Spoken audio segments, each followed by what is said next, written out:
पानी बहुत बढ़ चुका है, औकात पर आ जाता है लोग। जितने लोग बाप के कंधे पर खड़े होते हैं ना, उनको अपने बारे में बड़ी गलतफहमी होती है। अब तो सिर मुंडन का समय आइए गया है, चुनाव जो है जिसके सर में जितना बाल होगा सामने आ जाएगा। हर एक जगह पे चिराग बन के कार्यकर्ता काम करेंगे। ये दो तरह की भाषा बोल रहे हैं। 243 का वो 486 पर भी लड़ सकते हैं चुनाव। 2020 का वो साल था जब बिहार विधानसभा का चुनाव हुआ था और चुनाव के दौरान चिराग पासवान एकला चलो राह पे चले थे और अकेले ही चुनाव लड़ने का काम किया था और इसका कहीं ना कहीं खामियाजा जेडीयू को भुगतना पड़ा था। लगातार जेडीयू के उम्मीदवार के सामने चिराग पासवान ने अपने उम्मीदवार को उतारने का काम किया था, जिसके कारण जेडीयू का वोट कटा था और नंबर 3 की पार्टी नीतीश कुमार की पार्टी बन गई थी।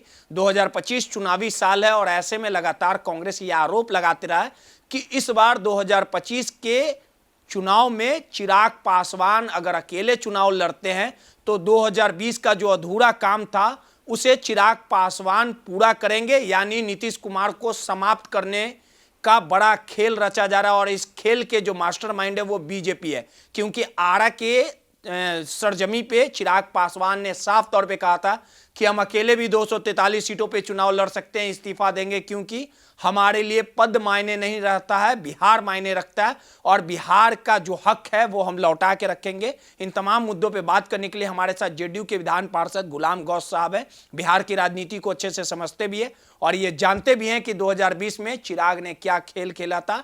अगर वही वस्तु स्थिति 2025 में देखने को मिलेगी तो आखिर जेडीयू क्या करेगा, आखिर बीजेपी क्यों चिराग पर कमांड नहीं कर पाया 2020 में। क्या चिराग जो इस तरह की गतिविधियां करते हैं इसके पीछे भाजपा का कहीं ना कहीं चाल है, भाजपा के चक्रव्यूह में कहीं ना कहीं नीतीश को समाप्त करने की योजना बनाई जा रही। तमाम चीजों को समझेंगे।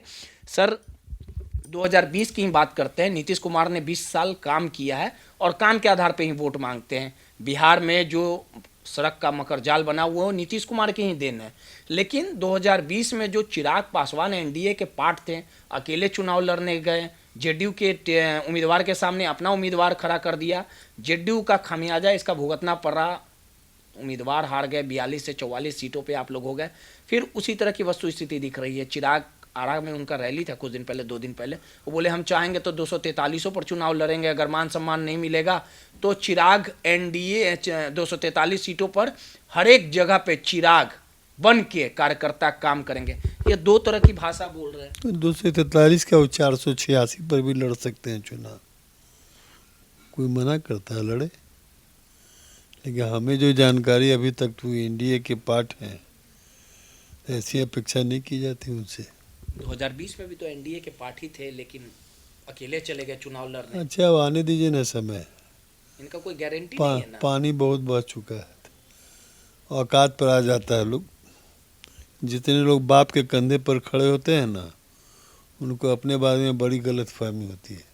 लेकिन नीतीश कुमार ने जो काम किया आज भी बिहार के लोग बोलते हैं तो कि लोग देख नहीं रहा है, तो पूरा बिहार देख रहा है।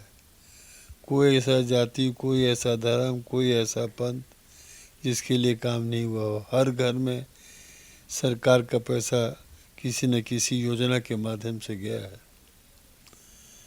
नल जल योजना हो, स्टूडेंट क्रेडिट बहुत सारी योजना, दर्जनों योजना है। कभी कोई सपना में नहीं देखा था कि इतना पुल बन जाएगा। कल डबल डेकर, बिहार का सबसे बड़ा डबल डेकर पुल का उद्घाटन कर रहे हैं। नहीं, पूरे बिहार में, ये तो स्वीकारना पूरे बिहार के किसी कोने से आने के लिए पटना में 3 से 4 घंटे लगते हैं। पहले 10-20 घंटा लग रहा था। तो ये बताने की बात है। तो लेकिन चलिए ठीक है, चिराग पासवान क्या करेंगे वो तो नहीं पता है, लेकिन कांग्रेस ने एक बड़ा आरोप लगाया कि इस खेल के पीछे बीजेपी का हाथ है।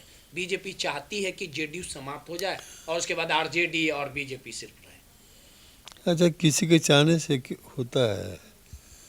अब तो सिर मुंडन का समय आइए गया है, चुनाव जो है जिसके सर में जितना बाल होगा सामने आ जाएगा। तो मांझी जी बोल रहे हैं हमको 40 सीट चाहिए। उनको 100 सीट मिलना चाहिए। तो चिराग भी लगातार सीट पॉलिटिक्स कर रहे हैं। छोड़िए सबको, हटाइए। लेकिन नीतीश समय चल रही है, समय का इंतजार कीजिए ना।